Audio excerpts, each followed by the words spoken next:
السلام عليكم ورحمة الله وبركاته. كل وعن داوديال ميلو بدكو سugatihiin subax wanaagsan. wararka ugu waaweyn ee Soomaaliyana waxaa kamid ah xildhibaano ka tirsan baarlamaanka Mareykanka oo sheegay in ay aruurinayaan lacag ay tigir ugu jiraan Ilhaan Cumar si ay Soomaaliya ugu celiyaan.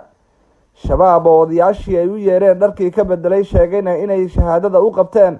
haddaba maxaa la gudboon dowladda federaalka Soomaaliya xilli awoodda shabaab ay sii xoogeysanayso? baarlamaankii Soomaaliya oo shaqeeyla xagee ayay wax ka qaldan yihiin? maxaase ka soo baxay kulan madaxweynaha Puntland iyo gudoomiyaha baarlamaanka ay Garowe ku yeesheen? muqdisho oo kala xiran xilli ammaankeeda uu meel xumarayo iyo odayaal sheegay in dowladda federaalka Soomaaliya ay qasab ku tahay inay xaalka wax ka bedesho. wararka kale waxaa ka mid ah saxaafadda Sacuudiga oo ka beesheegatay la taliyaha dhinaca Carabta ee madaxweyne Farmaajo Sheekh Cali Wajiis. maxaase ka jira in wadaadkan uu weerar ku qaaday dowladda Qatar? warka caalamka ee saacadan ugu weyna waa madaxweynaha waddanka Turkiga Erdogan oo sheegay in qof walba oo garab siiya Yahuudda uu yahay cadawga koobaad ee Turkiga.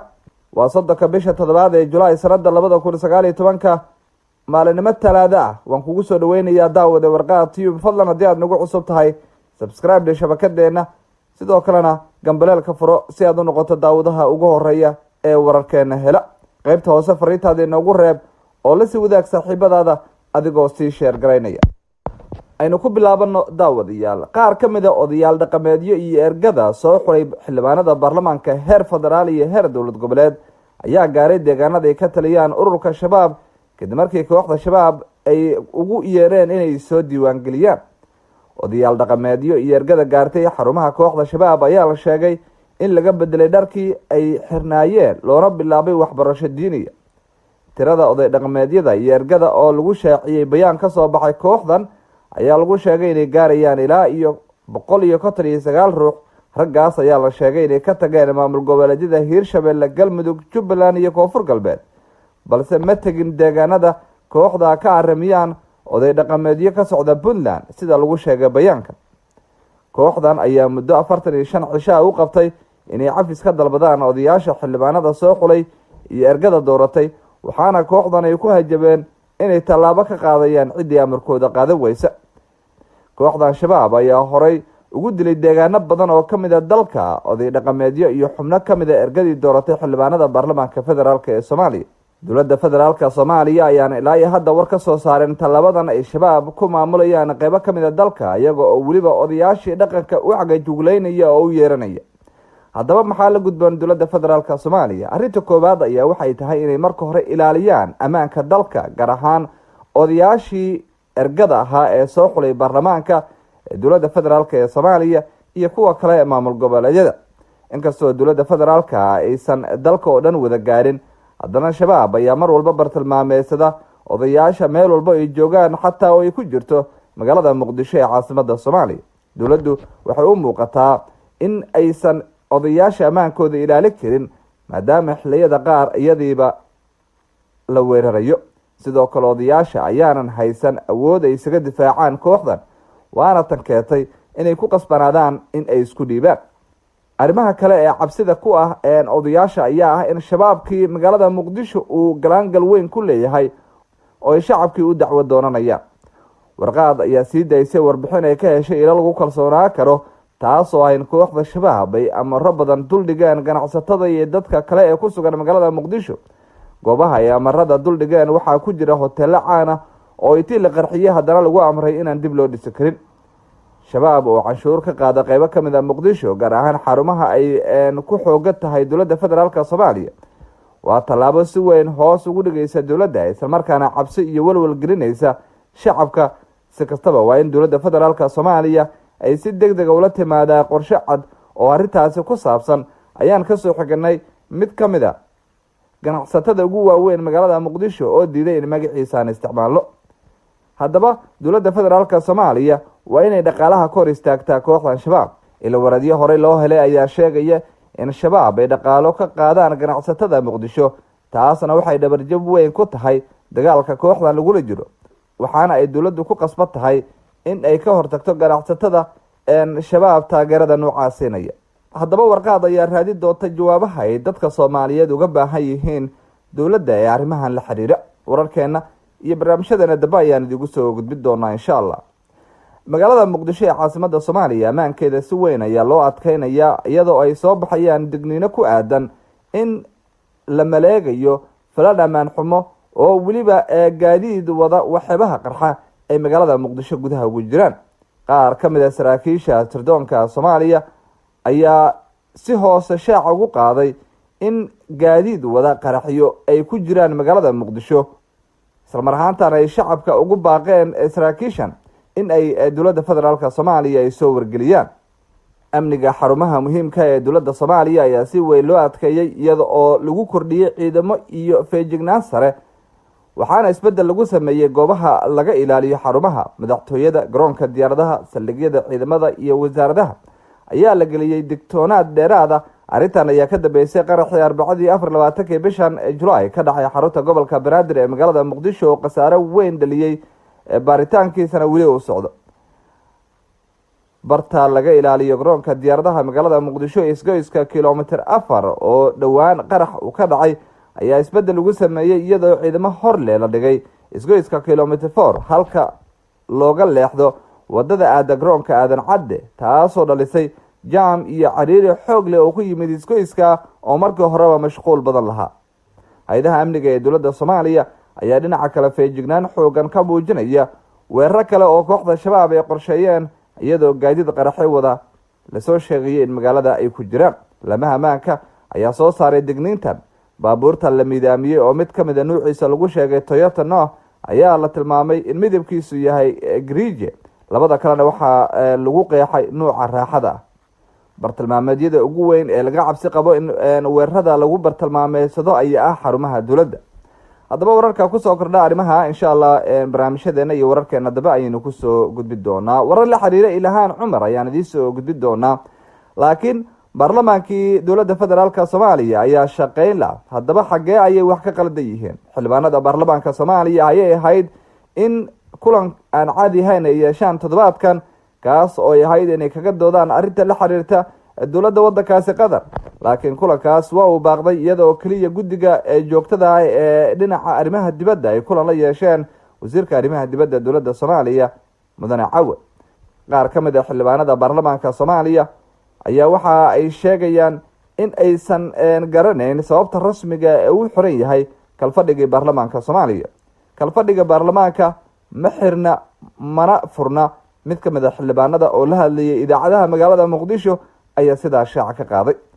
waxaa jira hindisiyaal fara badan iyo shaqooyin badan oo hor yaala baarlamaanka Soomaaliya oo ay tahay inay go'aan ka gaaraan, laakiin shaqo la'aanta xildhibaanada waxa ay muujinaysaa in weli dalka uu ku jiro xaalad habacsanaana, inkastoo guddoonka baarlamaanka Soomaaliya uusan arrintan wax wara ka soo saarin. arrimahan waxay ku saadayaan xilli guddoomiyaha baarlamaanka Soomaaliya Maxamed Mursal Cabdiraxmaan uu ku sugan yahay magaalada Garowe ee caasimadda dowlad goboleedka Soomaaliyeed ee Puntland, halkaas uga qaybgalayo munaasabadaha toddobaadka ee maamulka Puntland. madaxweynaha Puntland Saciid Cabdullaahi Dani ayaa waxa uu la kulmay guddoomiyaha baarlamaanka Soomaaliya. Dani oo hoyga caasimadda dowlad goboleedka Puntland uu ka degan yahay Mursal ku booqday ayaa waxaa ku heliyay madaxweyne ku-xigeenka Axmed Cilmi Cismaan. kulanka waxaa goobjoog ka ahaa xildhibaano ka tirsan baarlamaanka Soomaaliya, wasiirka maaliyadda ee Puntland iyo saraakiil ka tirsan madaxtooyada. gudoomiye Mursal ayaa ka mid ah madaxda ka qaybgalaysa toddobaadka Puntland, gaar ahaan 1 Agost oo loo dabaaldegayo sanad guuradii 21aad ee aasaaska Puntland. Jaamac Dibrani oo ah afayeenka maamulka Puntland ayaa ka warbixinaya kulankii madaxweynaha Puntland Saciid Cabdullaahi Dani iyo sidoo kale gudoomiyaha baarlamaanka. بسم الله الرحمن الرحيم مدحوينها دولة بونتلاند مدن سعيد عبد الله الدني waxa uu caawa guriga uu ka degay magaalada Garowe ku soo booqday gudoomiyaha baarlamaanka ee dowladda federaalka Soomaaliya Maxamed Mursal Sheekh Cabdiraxmaan.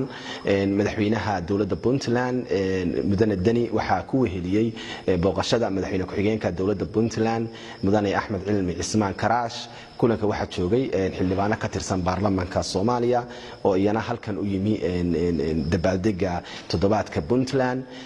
gudoomiyaha baarlamaanka ee Soomaaliya Maxamed Mursal waxa uu ka mid yahay wufuudda iyo madaxda ka qayb galaysa toddobaadka Puntland oo ugu weyn tahay xuska 1 August oo loo dabaaldegayo sanad guuradii 21aad ee ka soo wareegatay markii Puntland la asaasay.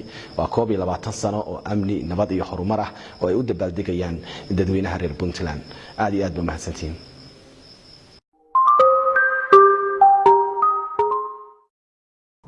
waa xagaag daawadayaal sheekh cali maxamuud xasab wajiis oo la sheegay inuu yahay la taliyaha madaxweynaha soomaaliya ee arrimaha carabta iyo islaamka ayaa ka daba yimid oo qeyladhaan iyo beenin ka soo saaray waraysi uu siiyey wargeyska alwadan ee boqortooyada sacuudiga laga leeyahay.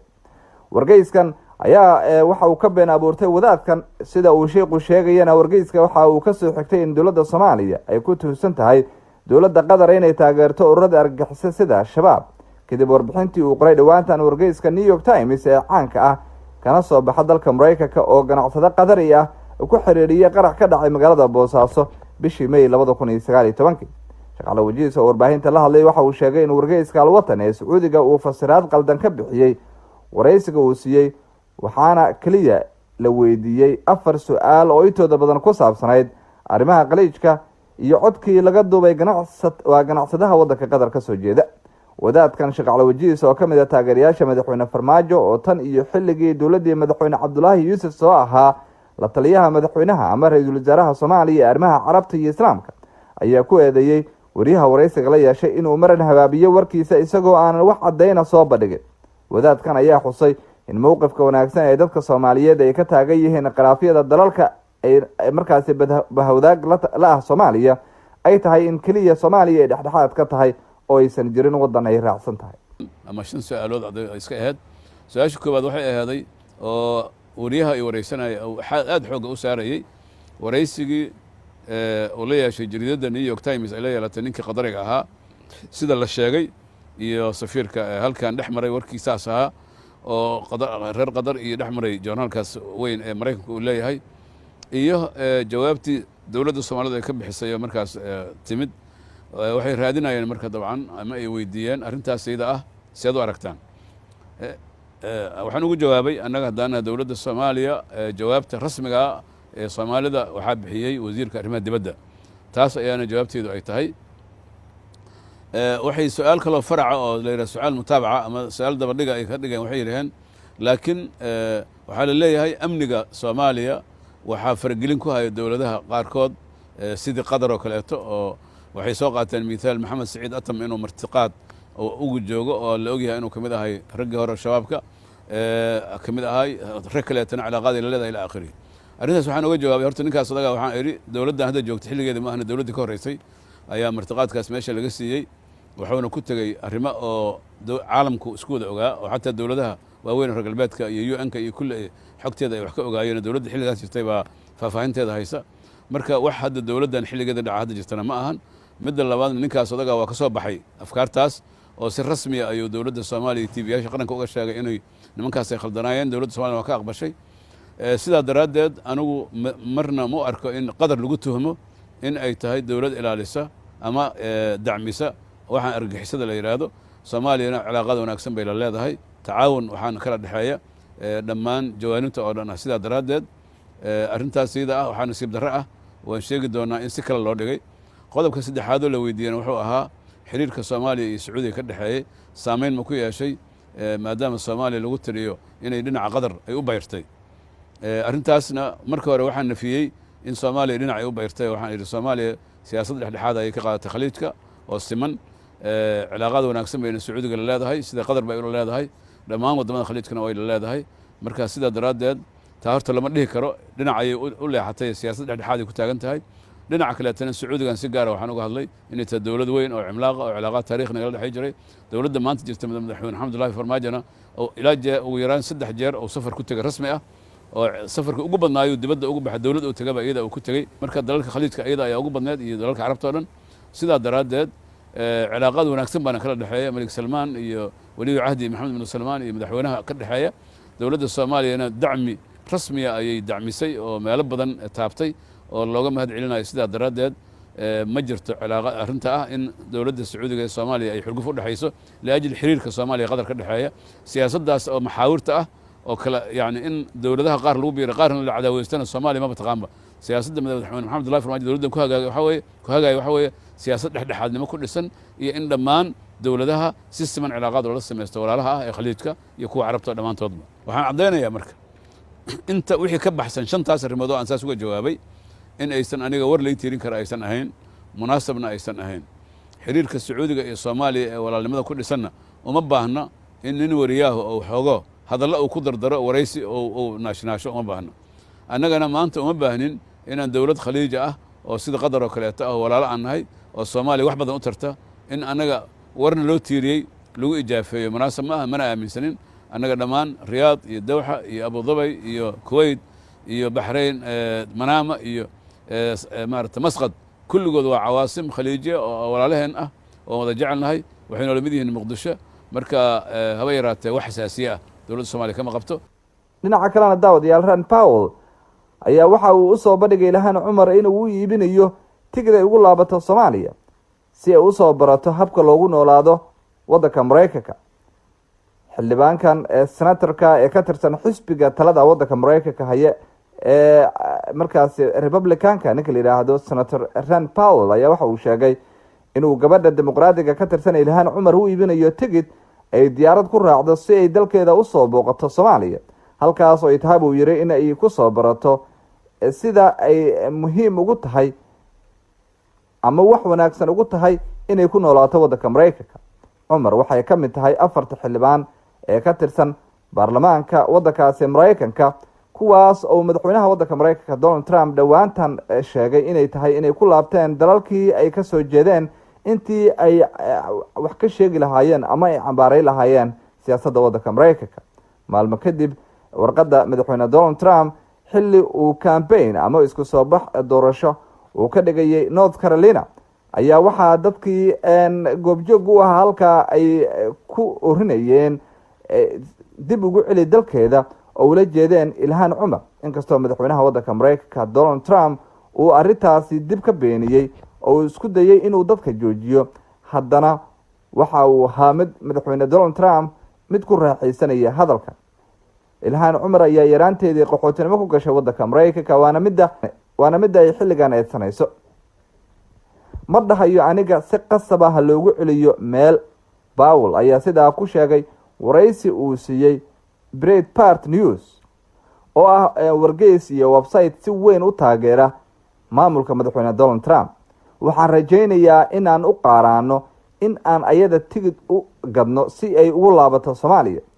waxay la tahay inay halkaasi ka soo baran doonto wax yar oo ku saabsan musiibada Soomaaliya ka jirta ayaa uu sheegay senatorkan. dhinaca kale Senator Mitch McConnell ayaa waxa uu shaaca ka qaaday in madaxweynaha waddanka Mareykanka Donald Trump uusan ahayn cunsuri isla markaana uu ku saxan yahay hadaladii uu ka sheegay gabadhan muslimka ee Ilhaan Cumar. Ilhaan Cumar ayaanan ka jawaabin dalabkan loo soo bandhigay ee ah in loo iibinayo tigid ay ugu laabato Soomaaliya. laakiin gabadhan waxa lagu yaqaanaa in aysan marnaba ka cabsan hadallada adag ee madaxweyne Donald Trump uu ku soo weerarayo taasna waxay ku heshaa taageero xoogan. si kastaba ninkan Republican ka tirsan ee sida weyn u dhaleelay Ilhaan Cumar ee la yiraahdo Paul waxa uu ahaa ninkii madaxweyne Donald Trump kula tartamay doorashadii 2016 waxaana xilligan uu madaxweyne Donald Trump ka difaacaa eedeyn walba oo la xiriirtay inuu yahay cunsuri. ugu dambeyntiina daawadayaal warka ugu weyn caalamka Turkiga waxa uu cadow u arkaa qof walba oo garab siiya ama garab istaaga Yahuuda sida waxa sheegay madaxweynaha waddanka Turkiga Recep Tayyip Erdogan. madaxweynaha waddankaasi Turkiga Recep Tayyip Erdogan ayaa waxa uu shaaca ka qaaday in gabi ahaanba aysan aqbali doonin in Yahuudu ay sii wado xasuuq ay ku hayso dadka Falastiin xilli ay jiraan dalal badan oo doonaya inay cilaaqaad siiyaan Yahuuda oo ay garab istaagaan. qof walba oo garab siiya Yahuuda u sheega in aan annagana cadow ku nahay oo aan ka soo horjeedno. wargeyska Jerusalem ayaa sidaa ka soo xogtay Erdogan xilli uu ka hadlayay kulan uu xisbiga AK Party uu ku yeeshay magaalada Ankara. xiriirka Yahuuda iyo sidoo kale Turkiga ayaa si weyn u xumaaday tan iyo markii Erdogan uu noqday ra'iisul wasaaraha Turkiga sanadkii 2003. madaxweynaha Turkiga ayaa waxa uu ahaa hogaamiyaha mar walba Falastiin u ololeeya isla mar ahaantaana madaxweynaha waddanka Mareykanka Donald Trump xataa uu kula dagaalamay in bishii December 2017 uu magaalada Jerusalem u aqoonsado caasimadda Yahuuda. Ankara ayaana martigelisay kulankii wadamada Islaamka si Yahuuda iyo Mareykanka loo cabaareeyo. kama aamusnaanayno waxa maamulkan argagixisada ee Israel ay ku sameynayaan dadka Falastiin. Madaxweynaha Turkiga ayaa sidaa sheegay.